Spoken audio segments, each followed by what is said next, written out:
one and all present here. My name is Simi Mehta. I am the CEO and Editorial Director of IMPRI, Impact and Policy Research Institute, New Delhi. IMPRI, Impact and Policy Research Institute is a think tank for proactive, independent, non-partisan and policy-based research. It focuses on enabling evidence-driven research, accelerating transparent, accountable and effective governance, and fostering multi-stakeholder policy conversations. On behalf of the Friedrich-Ebert-Stiftung India office and IMPRI, I extend my warmest welcome to all our distinguished experts on the panel, Mr. Richard Kaniewski, Professor K.P. Vijayalakshmi, Ambassador Partha, Ms. Prerna Singh, and all our esteemed panelists gathered here to a consultative workshop on feminist foreign policy, exploring India's position, being organized by FES India office and IMPRI. Without any further delay, let me give you a brief background about the program today. Feminist foreign policy, often relegated to the margins for decades, is slowly gaining the much-deserved recognition as a result of the efforts of the peace-building, peacekeeping, and peacemaking by transnational feminist solidarity. The concept of feminist foreign policy provides a powerful lens which helps us to rethink the global mechanisms of power. It places gender equality and women's rights as an essential part of social action in the focus of national and international diplomatic agendas.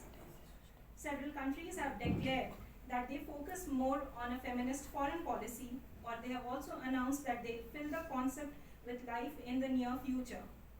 So what is India's position on the idea of a feminist foreign policy? To answer this question, today we seek to explore the nature, concept, theory and practice of a gender-balanced foreign policy by engaging with experts present here, as well as the participants present here.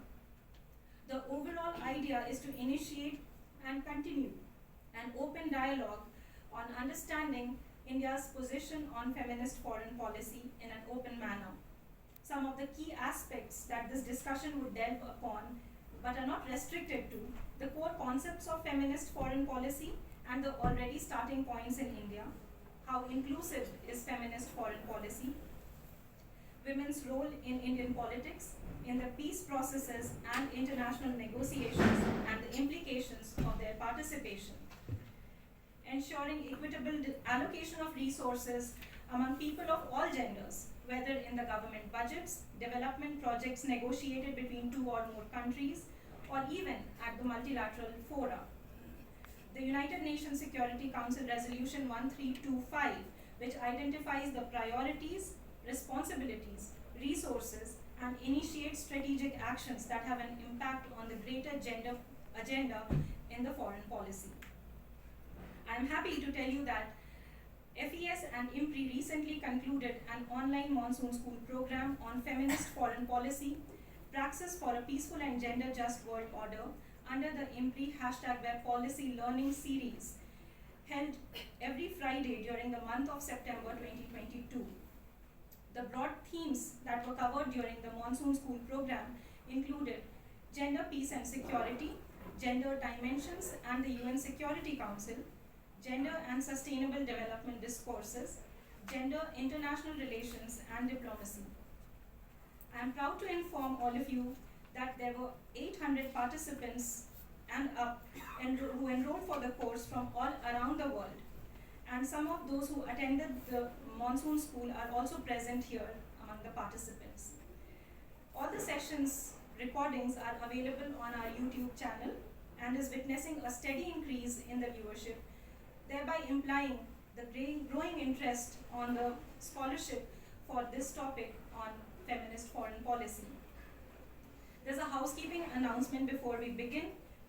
We are recording the event and I hope all of you present here are okay with it. It is for internal purposes only. With this, I now invite Mr. Richard Kaniewski, Deputy Country Director, FES India Office. He is also responsible for the FES Gender and Social Justice Workline, to make his opening statement. Mr. Richard, over to you. Thank you.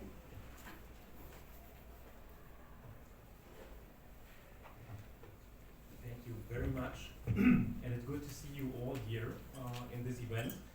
Dear Professor, I'm sorry, I'm here for 8 weeks, so the pronunciation of names is sometimes a bit difficult for me, especially the Indian ones, but I try my best. Dear Professor Vijayalakshmi. KP is good. Just Professor KP is good. Professor KP. Dear Ambassador Ray, dear Mrs. Singh, dear representatives of the Diplomatic Corps, nice to have you here, dear ladies and gentlemen. It's an honor for me to introduce today's event on behalf of the Friedrich-Ebert-Stiftung in India. Together with IMPRI, we are holding this consultative workshop on feminist foreign policy tonight. And as you know, feminist policy became a major topic within the last years. Sweden was the front runner in formulation, establish and practice a feminist foreign policy. This new policy approach not only focused on the structure of internal relations and diplomacy itself, but also highlighting the values of women's rights and gender equality as an essential part of it. They addressed these important issues very specific in terms of agenda setting, but also in designation women for important positions on the political and the international parquet. Nowadays, the discussion on feminist foreign policy experienced a new boost.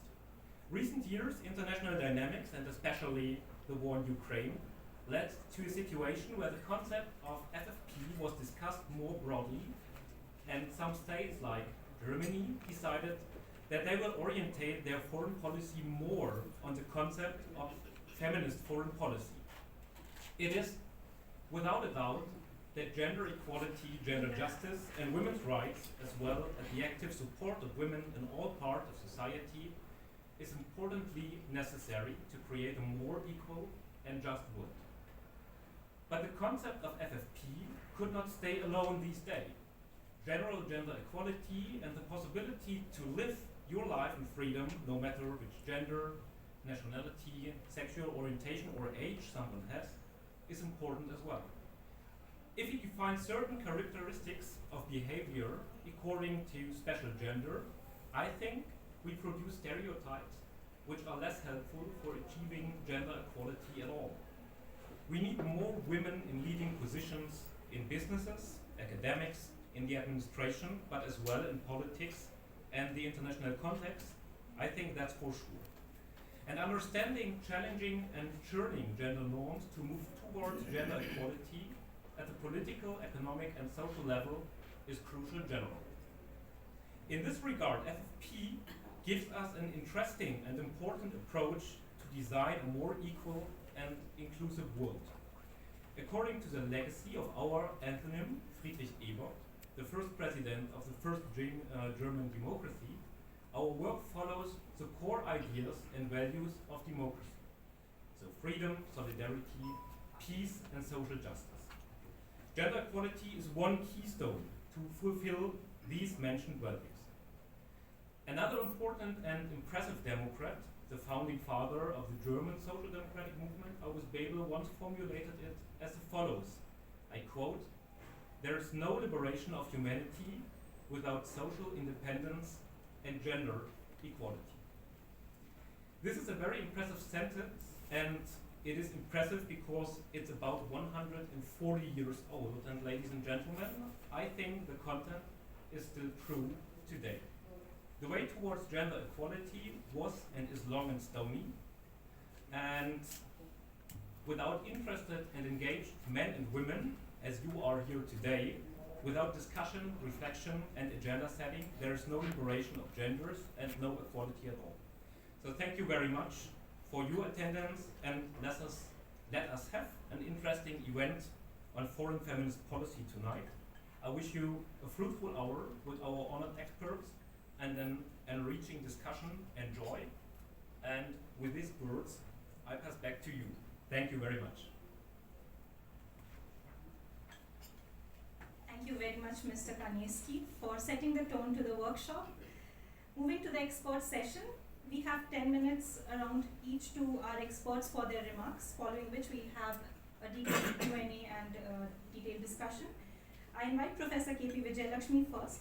Professor K.P. Vijayalakshmi is Professor of American Studies and former Chairperson, Center for Canadian, United States and Latin American Studies, School of International Studies, Jawaharlal Nehru University, New Delhi. Is it okay to speak to you? Yes, Or you want to come there? up to you. As you like. Yes. Huh? As you like. Okay, then I'll sit. Yes. Hello? No, it's not. Hello? Yeah, it's fine. All right. Thank you, Simi. It reminds me of, it takes me back in time to see so many faces which I used to often see about a decade ago, I think. I can see Shweta, I can see so many, Pritika. You know, the trouble of being a teacher for a long time is in any event, you're always filled with at least 2 or 3 or 4 or 5 students who remember you for various things. So anyway, I'm very, very happy to be here and thank you for inviting me, IMPRI and FES. I think it's a great initiative. I was away when the last time when Simi had contacted me, and I did express my regret, you know, I would like to do this particular theme in detail.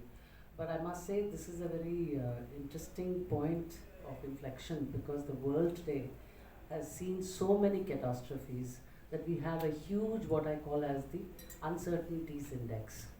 And every government around the world says, look, it's not just my fault, but the whole world is going through, let's say, recession, or, you know, security problems, or something else. So in many ways, we are all connected in all of the calamities, conflicts, and the troubles that are facing the world, creating global headwinds, which is affecting our trade, which is affecting our people-to-people contact. The COVID pandemic alone, as you all know, I think after many years we are having a physical, or what I would call as an offline. Physical sounds, you know, there are problems with every binary.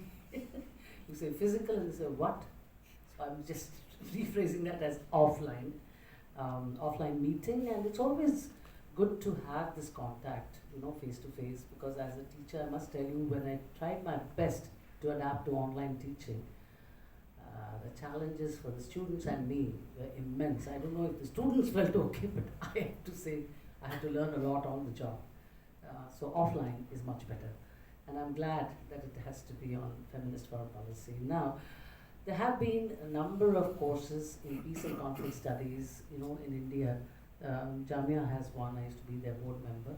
So we have nurtured the understanding, and Shweta, I think I must mention some of the names who are all involved in the ideas of how to bring in gender into, when I do American politics, I often talk about gender, race, ethnicity, age, you know, as a major categorization in which to unpack political decisions like voting, etc., etc. Similarly, when you talk about policy making, for a very long time, both in the capacity as a teacher as well as in my private capacity, I have been involved in promoting women's participation, and the belief that I took for, you know, why I went into that work was because of my belief of mainstreaming gender in decision making. It's as simple as that. While women are more than 50%, 50.2, 50.5, depending on the stats that you want to look at, but still more than half the population of the world. They vote more often, very often. So many things, you know, when you look at women and their participation in their political systems, you find that they're actually very active and they are very interested in looking and trying to shape the outcomes. Whether they are succeeding in getting a friendly and, you know, an advantaged or a privileged outcome for themselves, for their own interest. For example, in a village it might be just water and you know, routes to getting water from a distant place to a nearby tap that's being installed, to maybe banking accounts, you know, things like that. So there are a number of local issues as well as, but foreign policy, when you talk about foreign policy, you do understand that there are some things which are now so transnational but yet intimately interconnected. And one of them is the coming back of war We never thought, all of us used to discuss. My other hat is about foreign policy and security policy. It's amazing how we all used to discuss hybrid warfare. We used to talk about cyber. We used to talk about attacks on, countries' infrastructure. We used to talk about conflicts coming out of, a variety of territorial disputes, but that would take a certain amount of sophisticated arms, and so the conversation itself was in a very different field. However, the Ukraine war has actually shown you that conventional war is back, and it has severe consequences, especially for women and children. It was just this morning I was actually mourning the loss of conversations about the kind of problems that women are facing in this conflict. When are we going to see a international body which is going to say, look, let's start planning for contingencies of giving support to these women and children and elderly maybe? All of these conversations haven't begun really. They're there in periphery, but not really. So while the conventional war has come back, there was much more robust discussion, for especially a few years ago when we used to talk about peace, security, women, peace and security, WPS, which is one of the core concepts of feminist foreign policy today. We used to be much more involved about where women should be placed, especially when the excitement of UN 1325, the resolution of UN 1325, getting, the civil society represented in decision making, quite apart from governments and, important organizations and, diplomatic personnel, etc. And I'm sure Ambassador will put us right on many of those things. So my point is, core concepts of how women should be included was based on one or two, three pillars. One, that women were seen, and factually this has been borne out by the research done by several IPU, which is International Parliamentary Union Studies and others and so on. In politics, they were marginalized or they have been less represented from their size. And this is not because lack of participation, that's a sad thing. They are voting in numbers and you don't see them in other places. But what changed was, over a period of time with our advocacy and many things, I found that, numbers increased. The second pillar was growth and quantity of women and maybe marginalized, So with this concept of multi-stakeholder approach, this wove into getting more women to stand for elections maybe, or to be placed as representatives. You must have seen that, Ambassador. So, there was a number of things that you can think about, that the numbers increased. And in Indian case, because this is about India, you can see in the Foreign Service, we had we have growth in terms of number. But my issue is, what about the qualitative change? Which is, how often do we see women in responsible positions? Let's say, leading the peace delegation, or defining the terms of peace, maybe. So things like that, there has to be a quantitative change is the beginning. And I think India has great potential to transform this quantitative change that we have attempted and to some extent succeeded to actually move into the qualitative area. I did hope that after Minister Sushma Swaraj, I really thought, we are going to see more of the same, but clearly, we've gone back, and not back really, but it's just changed again. But we had only one foreign minister, and I must tell you, she's been known for her stellar work, not only on foreign policy, guiding India's foreign policy. She herself is no political lightweight, as all of you know, her political career. She was also extraordinarily fitted by people who wrote to her for help, and she would always reply. And the airlifting, and I'm sure Ambassador will tell you about what the Foreign Service really felt so great about. So there are these very many number of things, but they are, alas, far too few. So my point is, having developed a multi-stakeholder policy lens, having developed a understanding that there is a marginalization and therefore we need to correct this marginalization, we went ahead and started doing quantitative changes, yes. But from there, What we really did not unpack further was the binaries that actually, sort of undergird or contextualize women's role. Now, what are these binaries? Now, for example, the first thing that I teach when I used to teach feminism and feminist theories in international relations, of course, it's Shweta's job to tell you all that. So I'm now retired, I think. But Anne Tickner and all of you can remember that name and just check her work. It's very riveting. But the main point here is that the binaries were detrimental to women somehow. For example, order and chaos. Women were seen as emotional, which is not very desirable. Logical people, women are not so logical, they're so emotional, yeah. They may not be, the right people for this job. Let's not, and that's one part. The other binary is it safe for women? Is it safe for women to give them these kind of jobs? Maybe not. It's the weaker sex after all. And then the other binary about nature versus nurture. Can women be patriots also is asked. Will they do something else then? If their children are across the border, what will they do? So, there are a number of binaries that women have to navigate, as do all scholars who want and who are hoping and advocating for a very equitable society. It's not just women who want this. All of you here today are looking at a world which has to be just. And why should it be like that? Why should it be so equitable and intersectional, whatever words you want to use? Is because they produce better societies. On human indicators, on economic indicators, all of it are better. And if that's so, if it's a healthier society, then what do we get? We get no conflict, or we get conflict which is definitely manageable. In the absence of which, we come to the next binary, where women are seen as participants, but not as decision makers.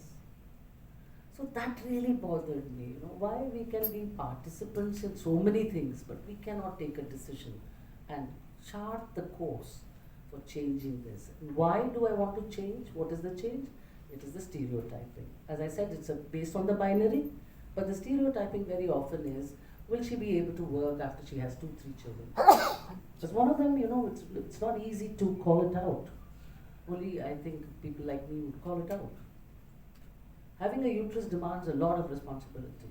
And so all women have it, whether they like it or not.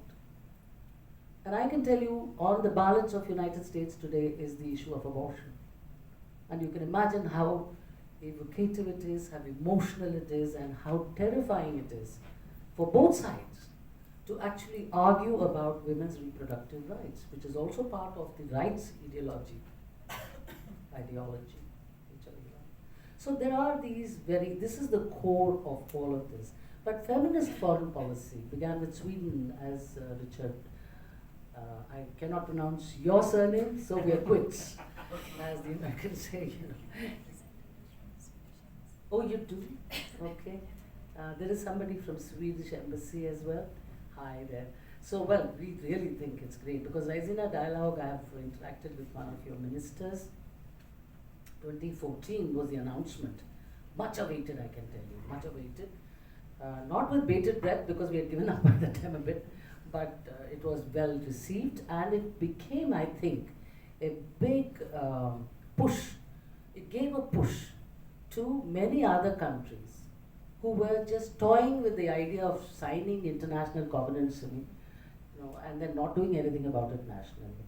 But that's another set of problems that you need to think about, because when a country is coaxed, it's persuaded, it's advocated, and it sort of gets into the thing that, okay, let's do this feminist foreign policy, which the core principle is based on human rights, and which is, women's rights as well, and marginalized groups as well, and equitable intersectionality of issues, etc., which means we give space to geographical differences, we give space to cultural differences, we give space to all kinds of things. I cannot imagine, it takes a very long time to explain such an important topic. But the fact that Sweden did it, and then of course it was followed by France and Luxembourg and Spain and Portugal, Canada, so many others, then began this, I would say, global voices, which again began to ask and, demand for equity between women and men. This is not about women versus men, that's another thing. Feminist foreign policy is a lens. It doesn't mean that men are out, women are in, and we are going to sit on top from top to bottom. Never was. We work with and not work, we have power for, not power over. All these, I remember my old days, so, there's lots to talk about. The core concept then for the feminist foreign policy is that it takes a bottoms-up approach. Now that I think is a very useful point to remember. Because when you take, the binaries and everything else, you have to go down, right down to the bottom. For example, how many people have actually done surveys, let's say in our jukis, which is, hutments that in India where the poor live. You ask many of them, they'll say, no, our children, our girls cannot go into politics, it's very dirty. Straight away. So political participation is very, very keenly, awaited and you take part. But to stand for elections is a very big decision, and nobody is in two minds about it. No, it's very, very dangerous for women. No.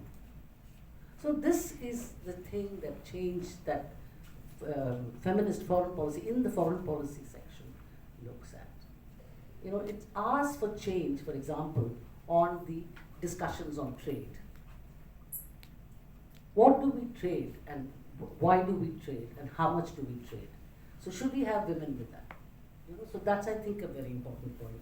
It also brings to light all the vulnerable groups, because feminist lens does not, as I said, just stop with women.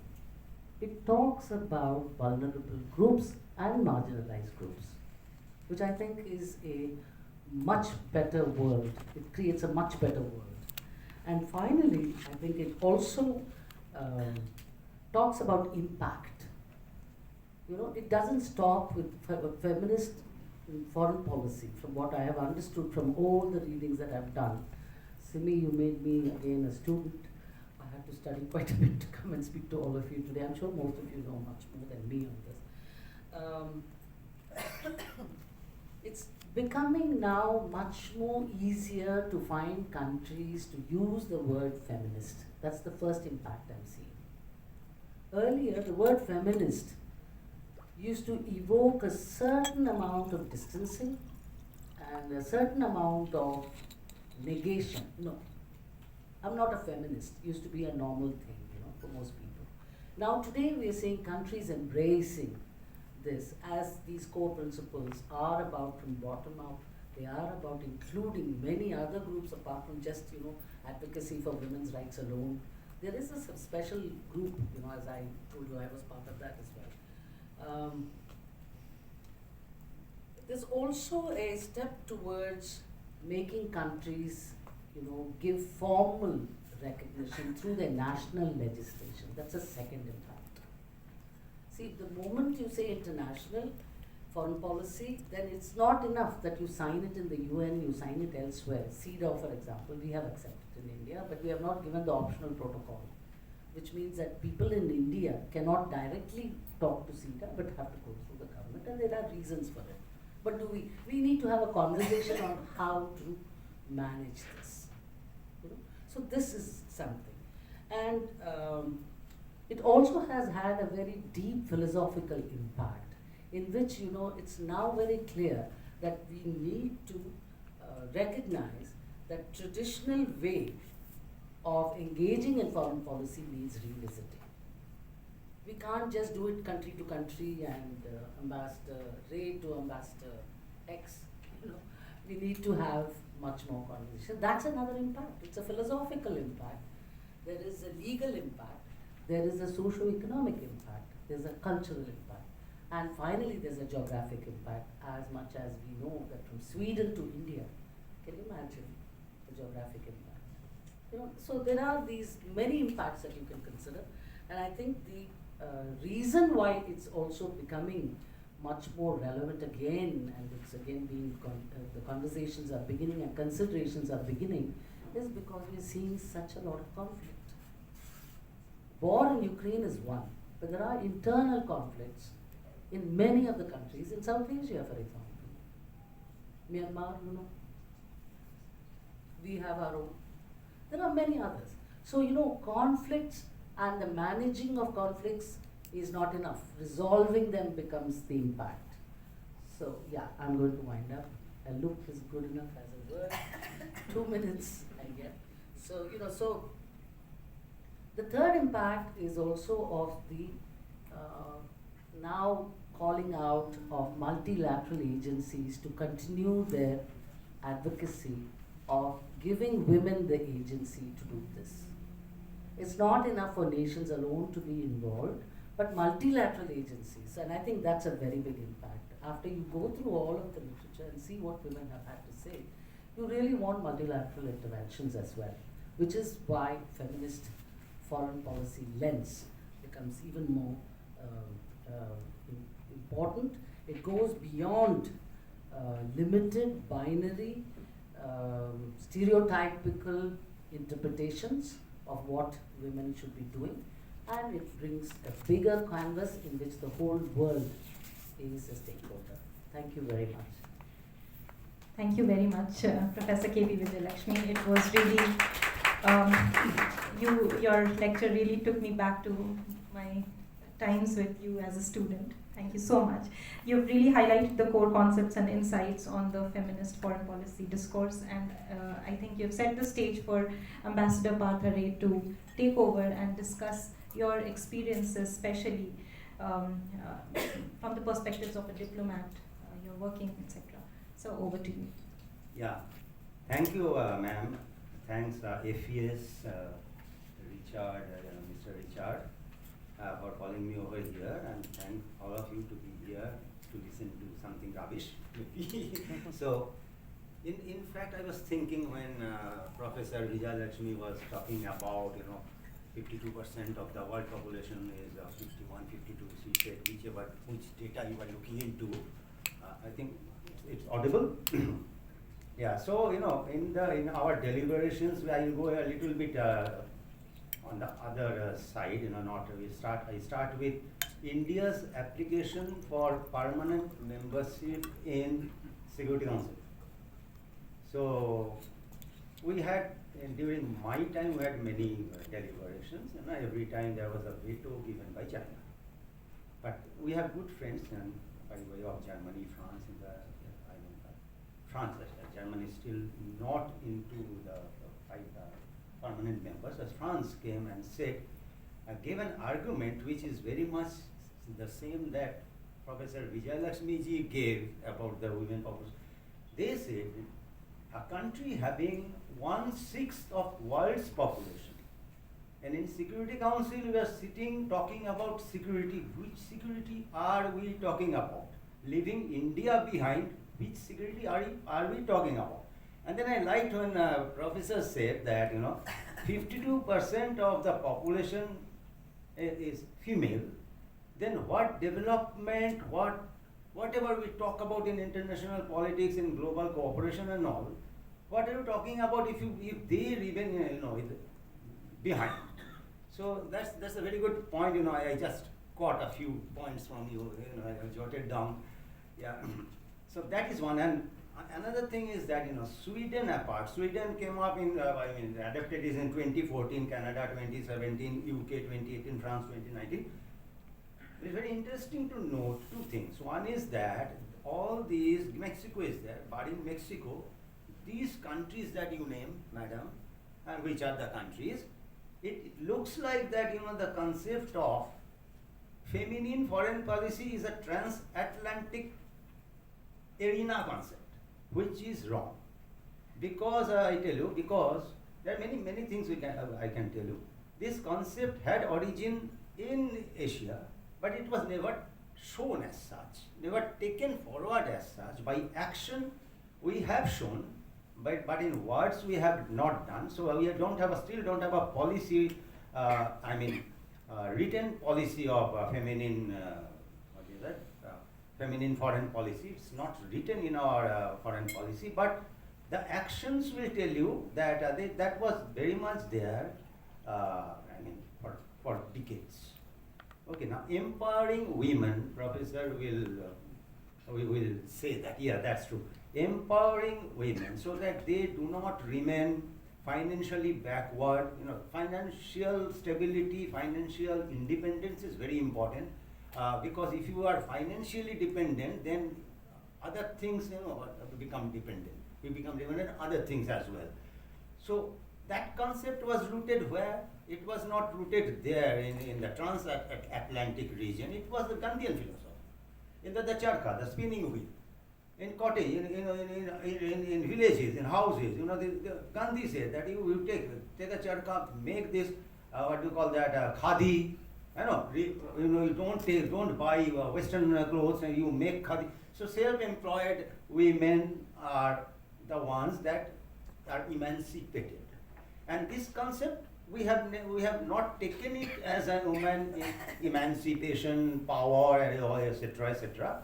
But now that this concept has come up, maybe we are thinking, maybe everybody is not thinking, that it's a transatlantic Western nations concept. It is not. Okay. Another thing is that there are countries, we have this universal adult franchise. Okay, so which country has given universal adult franchise to women? We talk about France here. I am not talking about Sweden. We are talking about France here. I have lived and worked there in the Indian embassy there for about 3.5 years. Okay, so what happened there? France was not subjugated by a colonizing country. France was that time was run by the clergy. They had this clergy and the ordinary people. So the clergy were kicked out, and with the fall of Bastille, the prison of Bastille, that is considered to be the independence of France, so-called independence, because they are fighting among themselves. There was no Britishers or anyone there. So if we take that was 1789. That was 1789. France became independent, and to give full voting rights to women, it took them 130 years, and it came in 1944. Full voting, they had a problem, full voting. Canada, for example, Canada, you have a checkered history. They gave voting rights to women, certain sections of the women. Then they withdrew something, then they gave to provincial suffragan, this, that, then they withdrew, and recently, in the 1940s, full voting right is given. That is how it is, and Mexico also has something like that. Then US was in 1920. US, they had a problem of considering women as equal to men. I am not talking about the Islamic world. They have either they do not give this or they give 50%. Two votes from two females vote equal to one. I am not talking about that. I am talking about the so-called Western countries. And I am proud, being an Indian, that there are 2 countries in the world that has given full voting rights to women. Day one they became independent. India 1947, Israel 1948. It's a different matter that the elections were held in 1950, but the full voting rights declaration was given soon after independence. So Israel is another. And both these countries are here in our zone. It's not a Western countries. So having said that, let me see what else yeah. One thing Madam also touched there, you have touched that point, that we make a policy. We make a feminine foreign policy, and we don't take it into action. So what happens? Yeah, we have a feminine foreign policy, but we continue with our so-called, very few representation of ladies in Indian foreign service and all. Everything remains the same, but to show the world, do that. Then what happens is that, this is a paper for you to keep, for us to keep. In fact, the Minister of External Affairs to keep, policy is ours. And this thing becomes a rhetoric. It becomes a rhetoric. So before it transgresses into a rhetorical form, we need to understand whether India today is in a position to declared officially that, we are starting this feminine foreign policy? The answer is no. We are not in a position to say so. But our actions, if actions are to be believed, rhetorically it is not something you believe. You see what we have done. If you see that, I will tell you, if you see that what we have done, it goes on to prove that at the back of our head, of our foreign service and policies, this empowerment of women and participation of women in international fora, national fora, it's very much there. I am also proud to say that in how many countries, Western countries, or how many countries of the world, you had a prime minister who was a lady. Back in 1966, Indira Gandhi was our prime minister. That time, how many countries in the world had a lady prime minister? And again, I am very happy to tell you that Indira Gandhi was the second lady prime minister of a country in the world, and first Sirimava Bandaranaike of Sri Lanka. So again, we are into this zone, away from Western world. So if somebody points a finger to me, what are you doing? Okay, ma'am has rightly said, and that is something I also pondered over when I was doing some homework, that Sushma Swaraj ji, that fantastic, exceptional lady, was my boss. She was foreign minister after 5 years of full time as an MP and all. Immediately she was not made, but she was made the foreign minister, and she has done, as you said, evacuation work, everything, looked after the NRIs. NRI calls, he has problem, she will immediately take action. Tell the ambassador there, you take action. Exceptionally good. So we had one so far in the 75 years of independence. We have one, but we had one prime minister. In the foreign service, we had 3 foreign secretaries: Chokila Ayar, Sujata Singh, and Nirupama Rao. So 3 foreign secretaries. Then we had one president of India, lady Pratibha Singh Devi Singh Patil, and the present one, it is something we are very proud about. Not only a lady, the present incumbent, but also from the vulnerable section of the society. So that is something I will say that the new, this is not a new government anyway, but this government has done certain things which definitely shows to the world the intention. What are our intention? That it gives a good picture, and that is the reason why India has come up there. Everybody is now looking towards India. When this China name, was blackened because COVID originated from there, and many companies have shifted. So they are thinking of, many came to India as well, Vietnam, here, wherever. But why India? They are thinking of India. India is a place where, and we have this new government has this Make in India, Sachwa Bharat. All these projects are costly projects, but all these projects are made for making the life of not only general Indians but the downtrodden one, including vulnerable section of the society, including, I don't consider women as vulnerable, but vulnerable section, poor people, they are, and taking the industries out from the so-called industrial area zone into the villages, so that the migration from village towards the cities and jamming the cities, Calcutta, Delhi, Mumbai, all jammed, that will reduce, because you come over here to earn money. See, if we take the industry there, if we take the hospitals there, it will generate employment, and you will not come. So there are very good I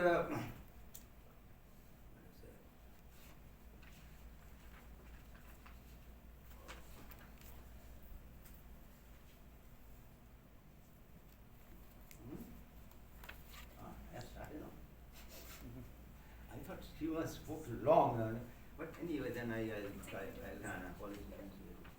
what I was trying to say. I will not now. I'll give some anecdotes. Sure. Yes. Anecdotes, because that is more interesting. That's what I observed. Notes are there, from Google and from your library, but this is something. This is my experience there. Two I will tell you. One is, if I remember the other one, but anyway, I am not naming the country. I have lived and worked in 3 European countries, all 3 European Union member countries, and 2 of them into the Eurozone. Okay, Euro is their currency. So this is one country in the Western Europe, European Union member country. That time when there was all of a sudden some rapes happened. Okay, and the world was showing fingers towards India, and within those rape cases that happened within a few days, there were some Christian ladies also who were affected. So this Christian country started pointing out, saying that something that I was there in that country, in the embassy I was there working, and they pointed out that what is happening in India. India is a rapist country where women do not have any dignity. It's a rapist country. That's what angered us. Nobody, no sensible person will ever, justify a rape, because it's a crime of the most heinous character. So I am not justifying, I have not justified, nobody will. But what happens is that if you raise your finger, then you have to see who you are and what are your records. Are you eligible to raise fingers towards India? If you have, it's fine. I have nothing to say. So we went into their thing. Now, what we did is that very interesting. What I did is that we went into calculation. 81, that time 81 rape cases every day happening. India is a rapist country. So 81 into 365 days, that give you total rape happening in a year. Divide that number by 1.3 billion, our population, 1.3 billion, you get another figure which is the per capita rape, like the per capita income. It's a per capita rape.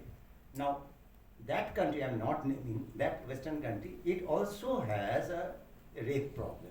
Not only a rape problem, is raping and then killing the victim, cutting the body into various pieces and throwing the pieces in very remote areas, so north to south, east to west, so that investigation agency will never be able to put together to identify that lady, is that lady or not.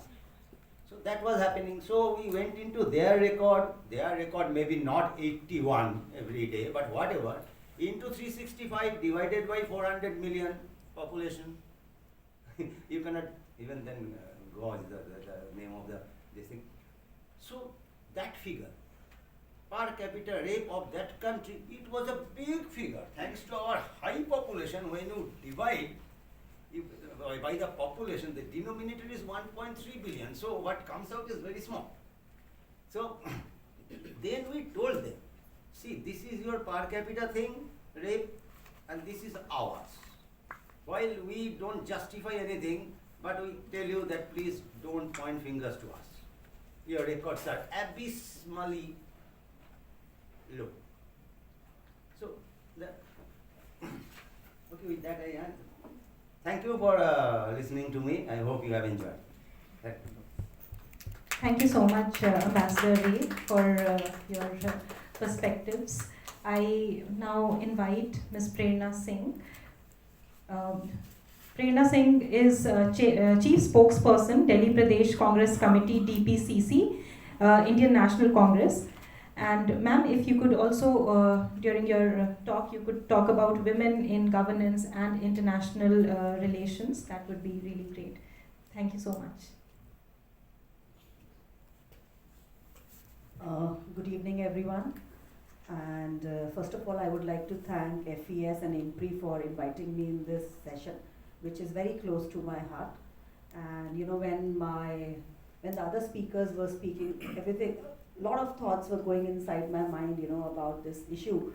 and women who are already involved in the politics, they know what challenges and what struggles. Lenny is, I think, sitting here, and she would relate to what I'm saying. And so whatever I'm going to talk will be all experiential. Whatever I have experienced in my journey of being an elected political person, and little background I would like to give about myself before I start my talk. So that would help you relate to from where I'm coming. So I have been an elected corporator for almost 10 years now from Indian National Congress, and I was also the leader for Congress Party in North MCD. And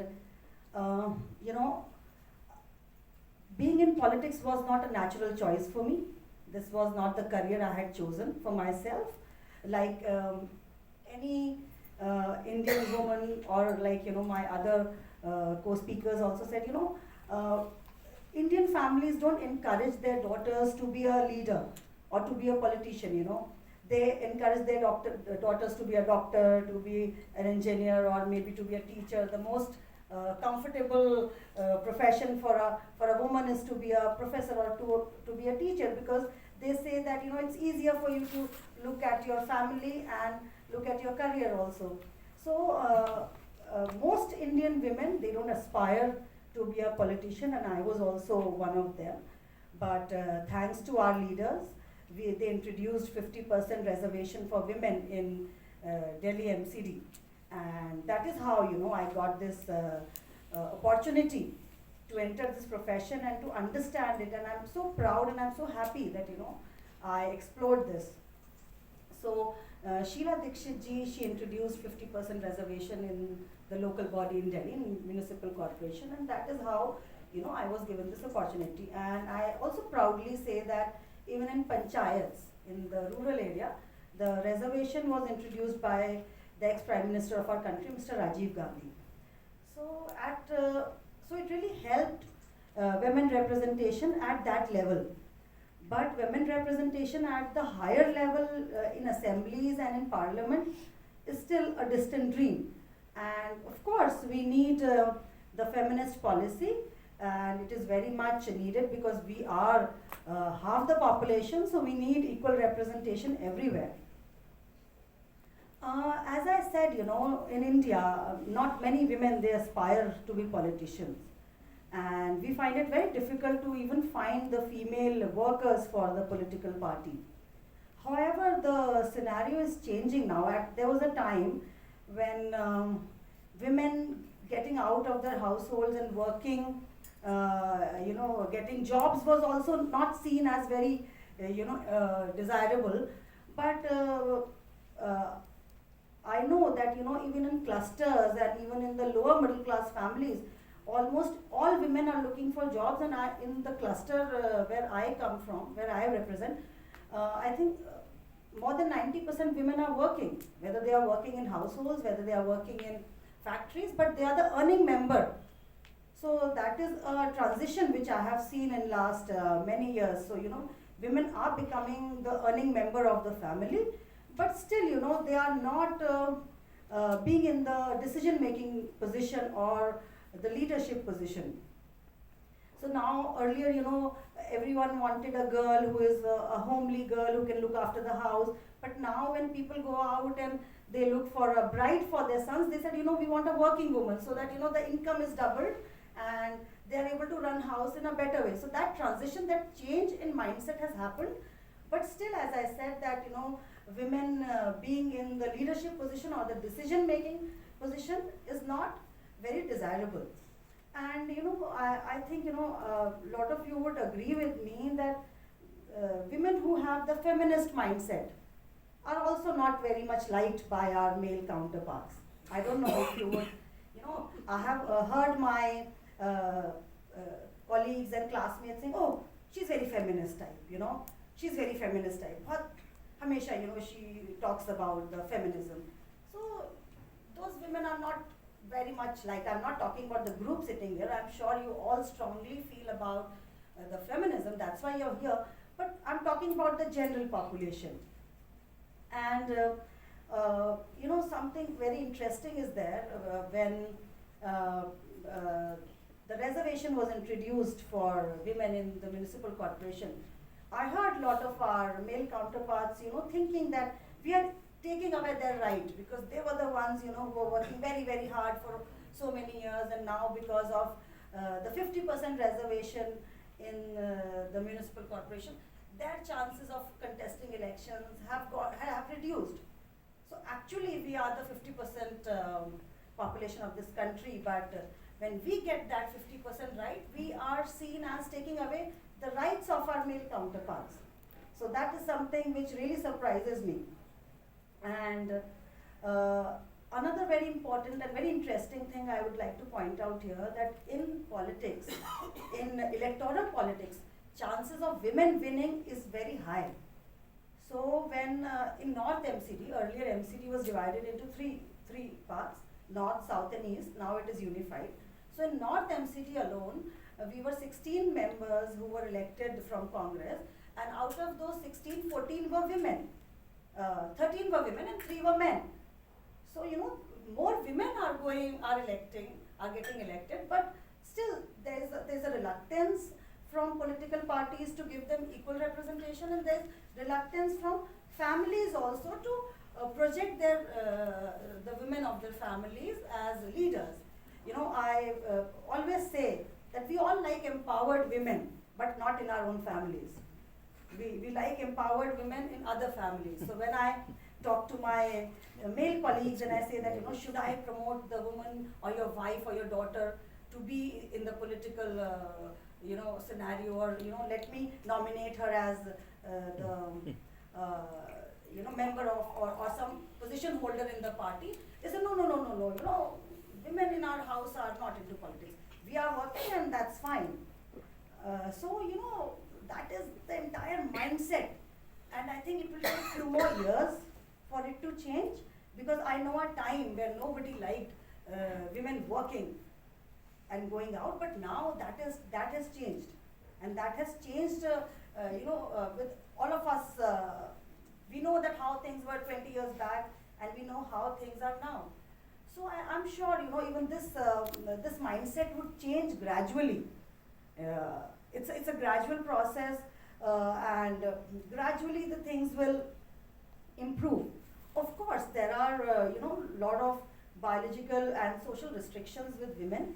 Like, for example, I got married, I contested elections, and I planned my child so that it doesn't hinder my election. So I was elected in 2012. I planned my child in 2014, so I still have some time to, take care of him and still go back to the election process. But, a lot of women might not have that privilege, so which restricts them from, because, companies, organizations and corporates, they might have policies to support women, but our social system doesn't allow us to, have that privilege of working according to that. So if I've had a child and I have to look after my child, and I want to teach my child, and I want to take care of my child, the social setup would not allow me, because if I'm an elected representative, they do not bother whether I'm a mother, whether I have to send my child to school, whether my son has an exam tomorrow. They want me to be there available whenever they want to have me. So, the social setup, so that is maybe the one reason which restricts or which, discourages women to keep themselves away from the political positions. And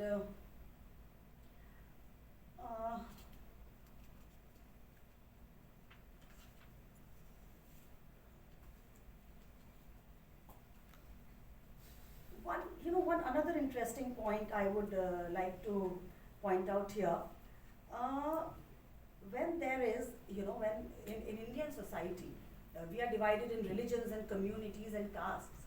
So when there is a discussion about rights of a particular community or a particular religion, that particular religion unites.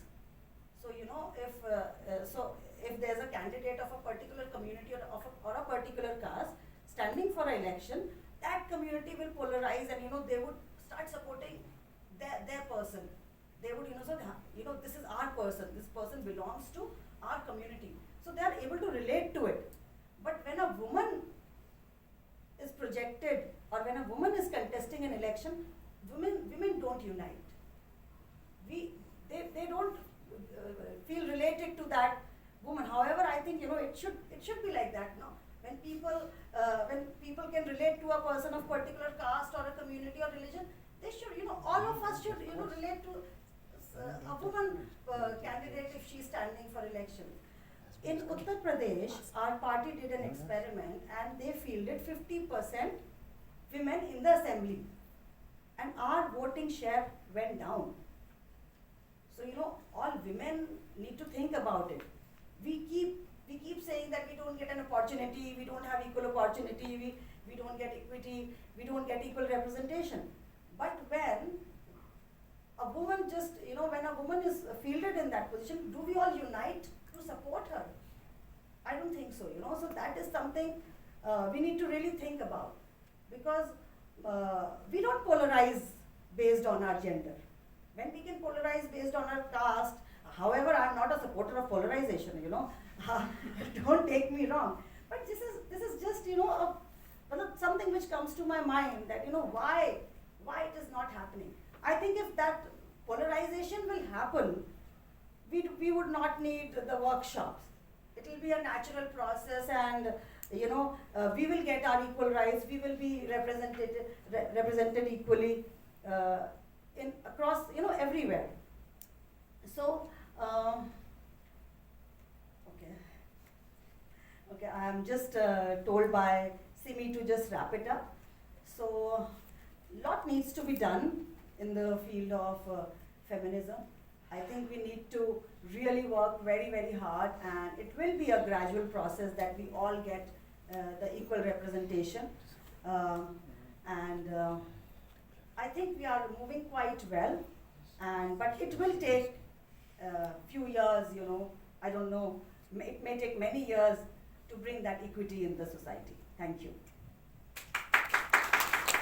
Thank you very much, Prerna ma'am, for your perspectives on the decentralized system of governance, your own experiences, and certainly quantitative and qualitative change is happening, as Professor K.P. Vijayalakshmi pointed out, and that is evident from your own thoughts.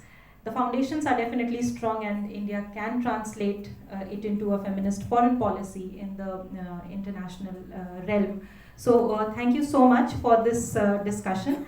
We now move on to the question and answer session, and I request the participants for their active participation. Kindly introduce yourself and identify the expert from whom you want your question to be answered. Please keep your question brief in the interest of time. You may raise your hand, and Saptak and another colleague will reach you with the microphone. We have around 20 to 25 minutes for the discussion. Yes, Shweta ma'am.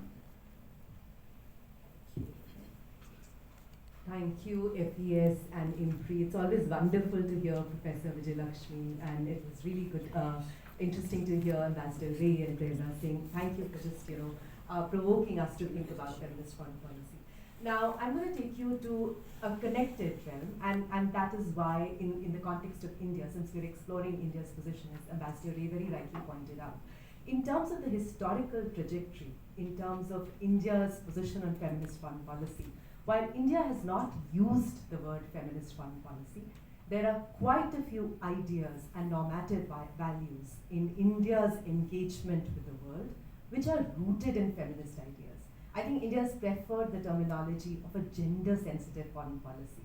Now, if you look at it very recently, and India's engagement when it took up the role as the chair and the resolution 22593 on Afghanistan, I think India was one of the few countries which foregrounded its position on gender and minority rights in the context of Afghanistan. So I think one of the questions that we need to think about in the Global South is, why are we specifically anchoring our thought on the word feminist foreign policy? I know it comes from the Global North. I know it comes from the context in Sweden. But the context in India is very different. And I think if we are talking about a feminist foreign policy, it's very important to foreground an intersectional lens of analysis given the context in India. So if you're looking at, for instance, the word non-alignment, I think it transcends the idea of binaries. So there are roots in that context, and those roots and philosophical moorings don't essentially go back to the global north. Secondly, I think there is, and this is where I think IMPRI and FES, since it's a consultative dialogue, is I think there is a need to push to understand feminist strategic thinking. I think in security circles, in terms of strategic thought, we often go back to Kautilya's Arthashastra.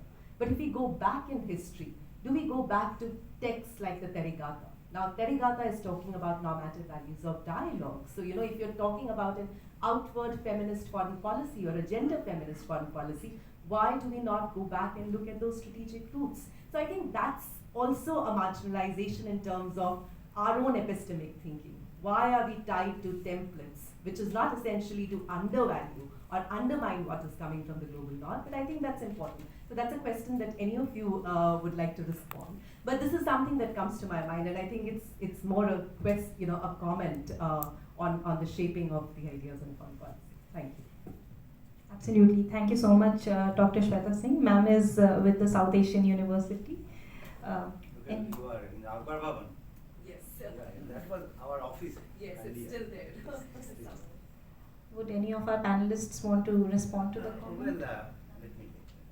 Yeah, I think what you said is, I mean, that is not a question at all. I mean, what you said is very right. Now, why our thinking is, it's not our thinking. This feminist foreign policy, we have not coined that. Neither have we put in place a policy. Neither have we said that, no, this word should not be used or should be used. Because we believe in gender. MEA is the pioneer, my ministry is pioneer in gender budgeting, 2015. From 2015 they started the gender budgeting. And in Hindi we say, naam mein kya rakha hai na? So that is the thing. How does it matter whether, as ma'am rightly pointed out, that when we earlier days, I mean a few years before, when we used to talk about feminism, that gave a different meaning altogether. Today when we use the same word, there's a difference. And as ma'am said very rightly, that once upon a time, and not very far back, that if you are a working lady, nobody is going to marry you, because you have to look after household, children and all. Now if you are not a working lady, nobody will marry you, simply because of economic factors, because one income will not be enough. And if you are a migrant in the sense like my home is in Calcutta and I came over to Delhi, so I have to rent a house and everything. Everything you have to think of, from breakfast to dinner, and then living there. So alone is very difficult. You could keep your response brief. Okay. We could. Okay. So I think I have it. Professor K.P. Vijayalakshmi, would you like to answer, or should we take the next question? Respond. Well, let me Yes, ma'am. just make a brief one.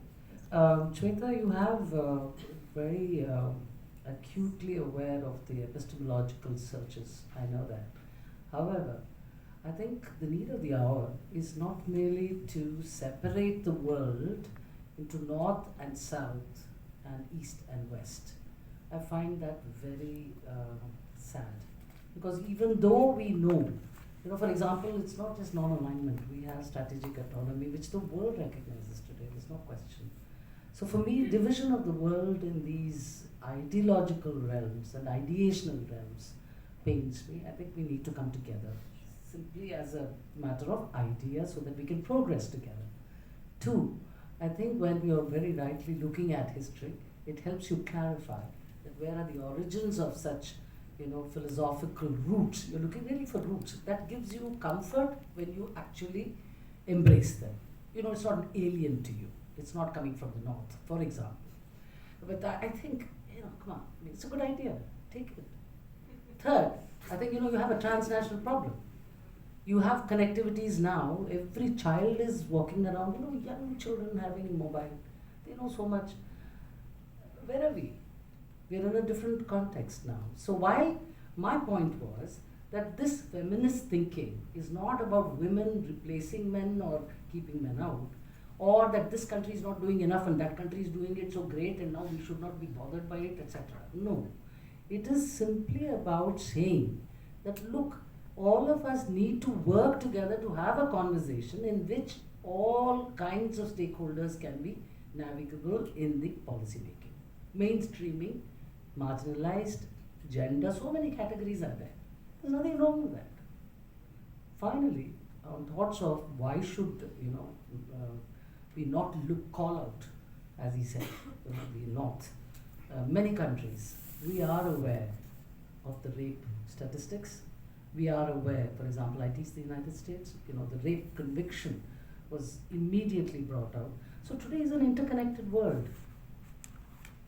Therefore, the question for this workshop, Simi, is should we have more tools in our toolkit, or whatever you like to call it, to push nations towards conversing with each other. I think that's where we stand. Thank you so much, ma'am, for your response. We'll take 2 to 3 questions more. Ma'am, please identify yourself. Yeah, my name is Lalita Partha. I'm from the Hindustan Times, and this is a question for Dr. Vijayalakshmi.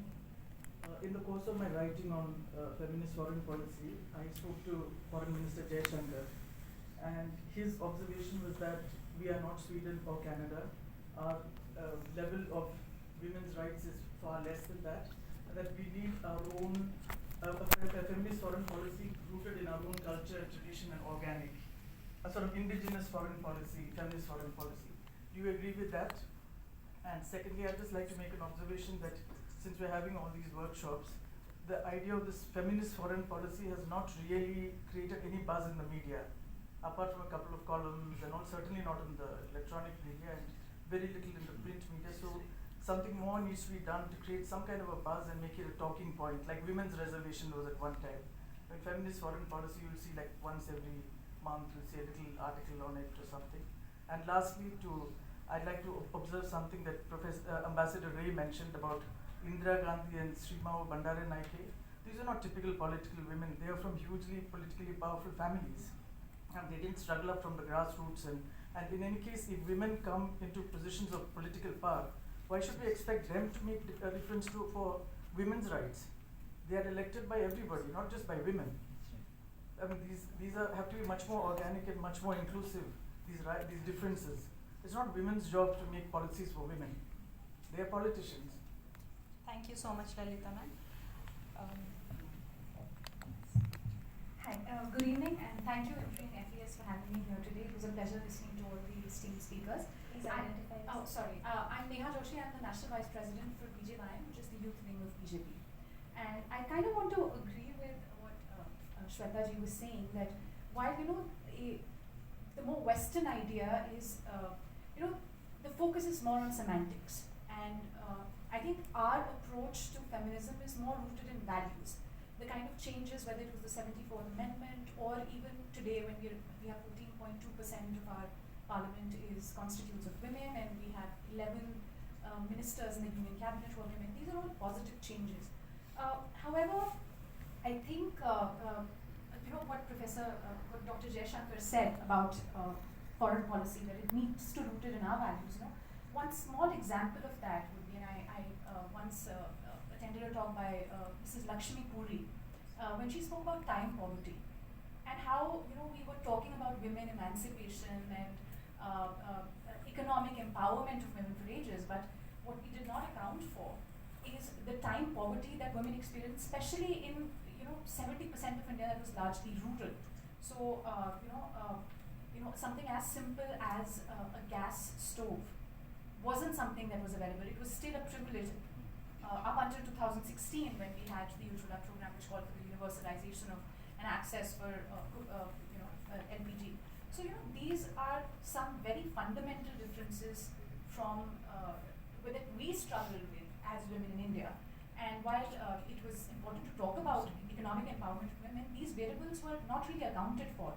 So despite that, I think we've come so far, and I absolutely wanted to make that point. Thank you for saying this, that why is the burden on women to be doing this? And we had Mrs. Indira Gandhi as the Prime Minister, but how many women were there in her union cabinet? And I don't judge her for that, because it was not her job. She was a politician, she was elected for a reason, not even going into the family and all of those things. But I think the onus is not just on women policy makers.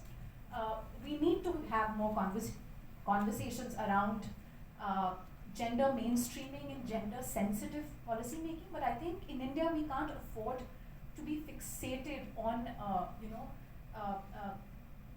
labels or semantics like feminist foreign policy, because unfortunately the understanding still is so rudimentary that it might just be detrimental. That's just a brief comment. Your Thank you. question, if you No, that was just a thought, and I'd like to hear from the experts. Sure, sure. I could be wrong. Thank you. Yes. We have Okay. You want to say?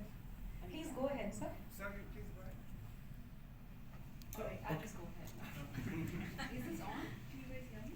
Yes, please. Thank you so much to all the speakers. It is building up, I think, on what the last three people actually said. I'm just to introduce myself. I'm Sugandha Nampar. I'm a professor at Nehru University. So I think one of the things that maybe we can think about is this. We talk about feminist policy. We're inherently talking about power relations. And I think in the context of, if you're trying to interrogate power relations, that inherently means you're thinking not just about men, women, and gender relations, but you're also thinking about other kinds of power relations. So an intersectional approach, and also then linked to that, a decolonial understanding, right, which is what I think a lot of people have been trying to talk about, is that you can't say that, we're going to talk about, women's issues or how women are represented without also contextualizing their specific ways of navigating those contexts, right? So as an anthropologist, for instance, you find that the negotiations that women are undertaking in India in a rural space will be very different than what's happening in Sweden, Germany, etc. So how can we use the same framework to understand what's happening here? And then I see that we're talking about women incessantly, but I wonder if maybe we can talk about gender relations and gender as a concept, which I think is a lot more productive, because it prevents us from getting stuck in a number of binaries, and also, this assumption that just because they're women representatives, they're going to be interested in women's issues. That's not necessarily the case, right? And I wonder if we can then take the conversation forward in terms of thinking about gender issues, and rather gender-based values that might allow us to address and overcome some of these binaries. So again, just a comment. I'm looking for Thank you. people to respond. Sir, this side. Yeah, this is in context with what you said. If I have understood what happens between the caste context. If you could introduce yourself. I'm Ajit Khanna. I teach French at JNU.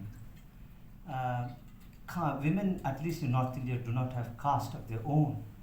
As soon as they get married, they take their husband's, spouse's name. So you can't expect any woman to talk about the caste polarization that happens to some extent in south of India, because the caste name is not that visible.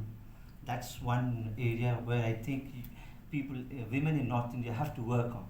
That you shed your caste or you keep your caste. Don't change it. This is my suggestion to North Indian women at least. After. Hi, hello everyone. Thank you so much for this really interesting conversation. My name is Khushi. I'm a doctoral candidate at Jawaharlal Nehru University in international politics. So I approach feminist foreign policy in my work from the avenue of diplomatic history and Indian women's international thought. And just building on the conversation which we've been having, I look at the years, right before and after independence. I look at women diplomats and also transnational feminist networks, where I try to trace the blueprints of what we call feminist foreign policy. But over here, I might be a little bit of a buzzkill in this gathering here. Building on what you talk about gender relations and what Professor Singh spoke about in terms of looking at feminist strategic thinking, I think we also need to approach with a bit of caution here, right? Because if women are talking about gender, it doesn't necessarily mean that they are taking feminist positions. So while that decolonial project that many of us are working on is very important, but at the same time, I'm a little unsure about whether we need to give up on the label of feminist foreign policy, because that term also brings certain levels of accountability when we say that it's a feminist position. So rather than just moving it to gender mainstreaming, because we've been talking about and also acting on gender mainstreaming for a long while. So why not redefine what feminist in that feminist foreign policy will be and embrace it as it is? So if you have any thoughts on that, thank you. Yeah, no, that's thank you, Kushi. My last question. Okay. Yes, please go ahead. I'm Gayatri. I'm Program Director at Women Power Connect. I'm also a lawyer. And with regard to the comment on sexual violence, what I feel is that when we're talking about being in a more integrated world, I don't think it helps taking percentages. And while I agree that what you said about calling out the North, we do have a problem of sexual violence in India, and being so prickly about criticism will not help, is what I'm saying. So let's also look within. Thank you very much, Gayatri, for pointing that out. Last question. Good evening, everyone. I'm Mehta. I'm doing my master's in IR from South Asian University. So my question is, since today we are exploring the India's position, has India adopted any trade policies where the gender is featured in the regional or international level? If so, can you please highlight those gender policies? Also, in the context of trade policies, what is the India's position of having the gender-sensitive trade policies? Vinita, your question is for? Professor. Thank you. This is the Indian representative. Ma'am, question? Yeah, this side.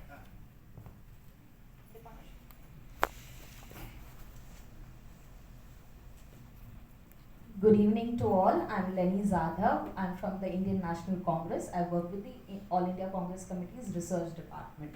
Well, it's a brilliant evening when we are discussing on feminism, but like at time, talking about periods what's taboo, I think being a feminist and being associated with feminist talks is also seen as taboo in our country today. But the question which I actually want to ask, any of the three can answer this.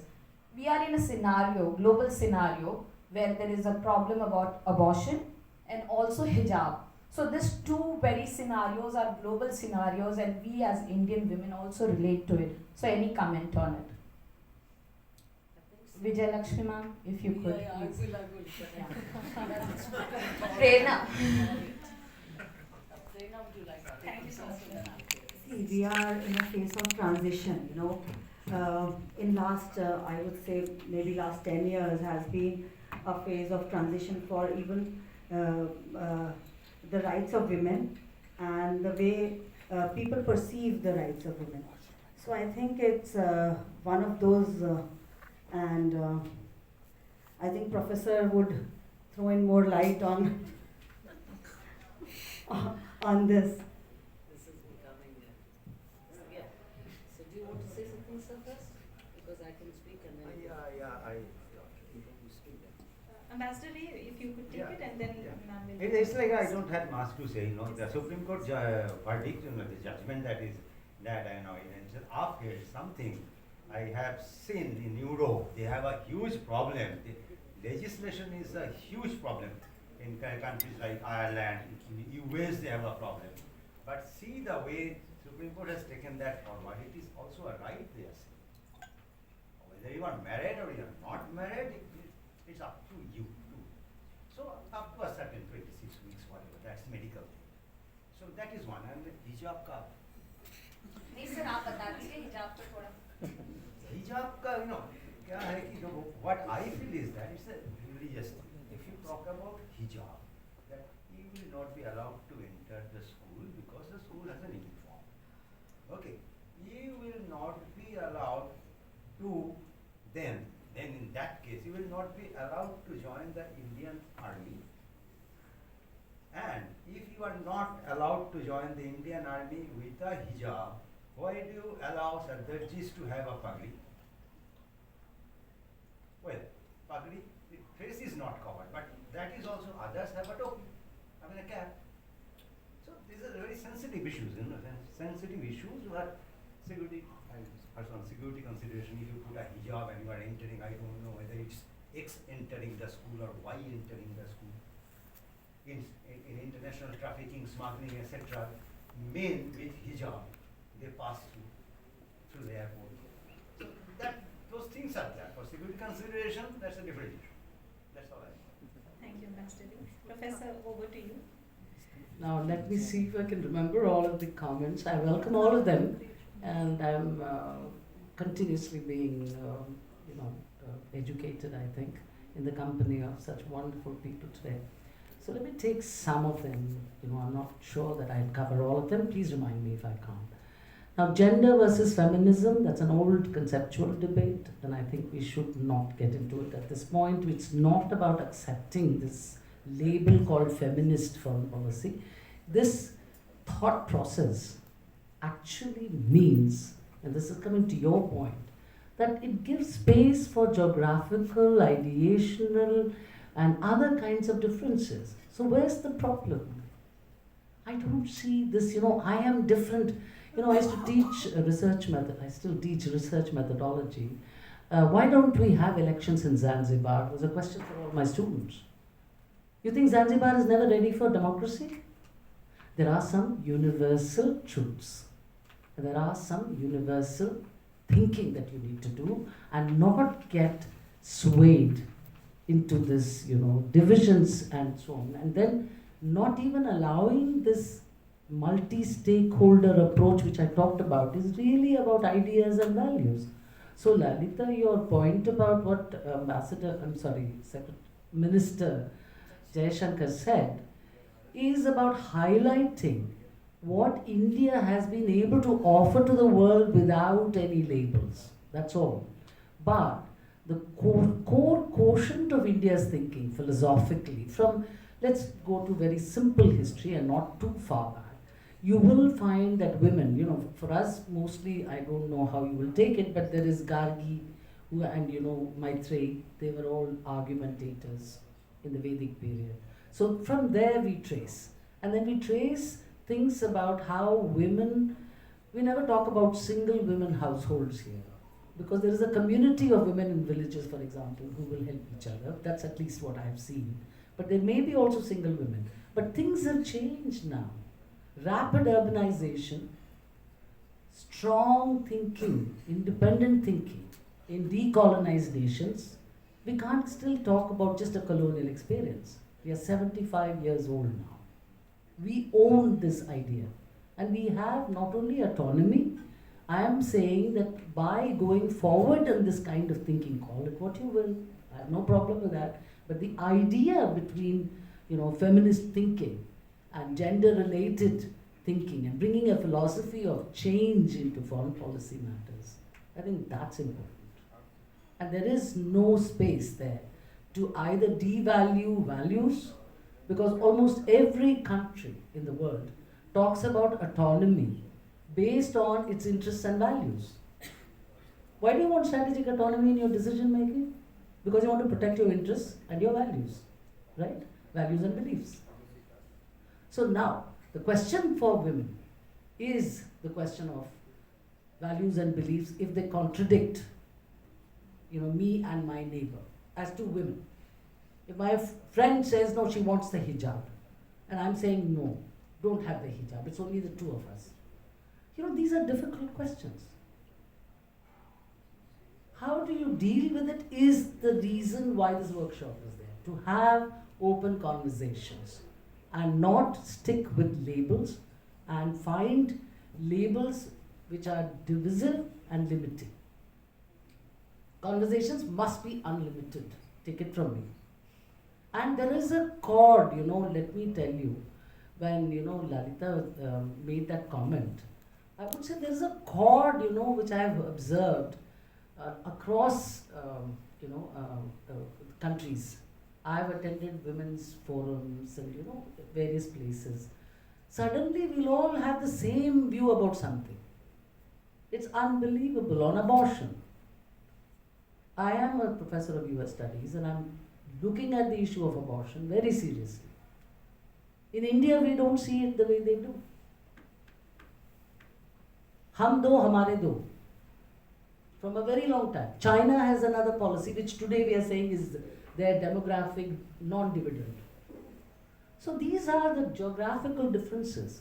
All I'm pleading for is not to be swayed by the arguments of somebody else is doing it and I don't want that. It's okay.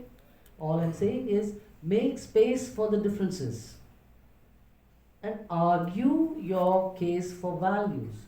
And I think one of the fundamentals you need to take home today is that India is the right nation to actually give this idea a further push.